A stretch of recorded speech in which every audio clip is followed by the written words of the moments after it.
Ever pondered upon the power of the courts in moulding the laws that govern us?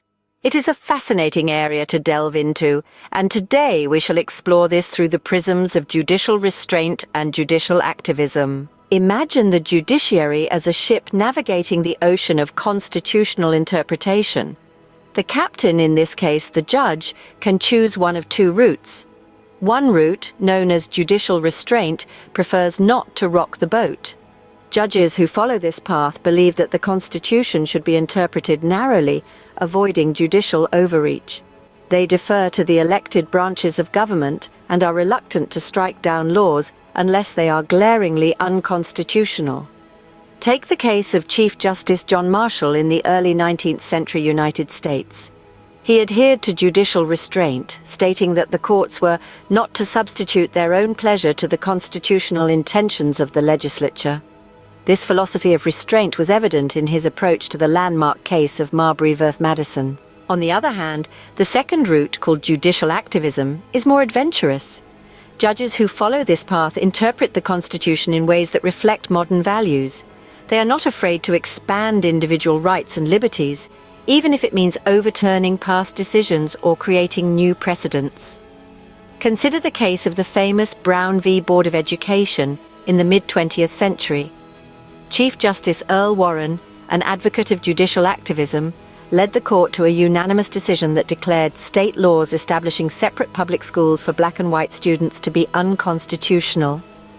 This was a clear instance of the court interpreting the Constitution in a way that reflected the evolving values of society. Now, you might wonder which approach is better. Well, it's not a question of better or worse, but rather a question of balance.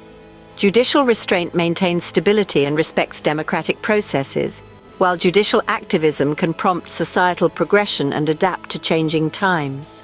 It's important to remember that both judicial restraint and judicial activism are not rigid categories, but rather, they represent a spectrum of approaches that judges can take in interpreting the Constitution.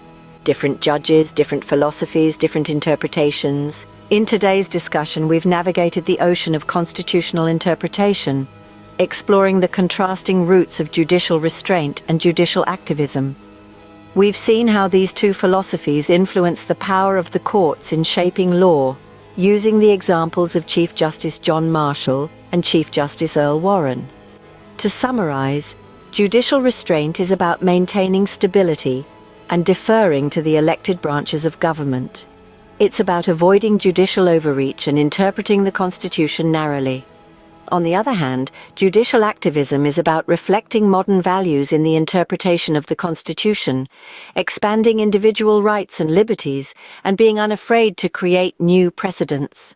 The power of courts in shaping law is a fascinating area of study, and understanding judicial restraint and judicial activism gives us a deeper insight into this power. The role of the courts is not just about interpreting the law, but also about navigating the delicate balance between stability and progress, between restraint and activism.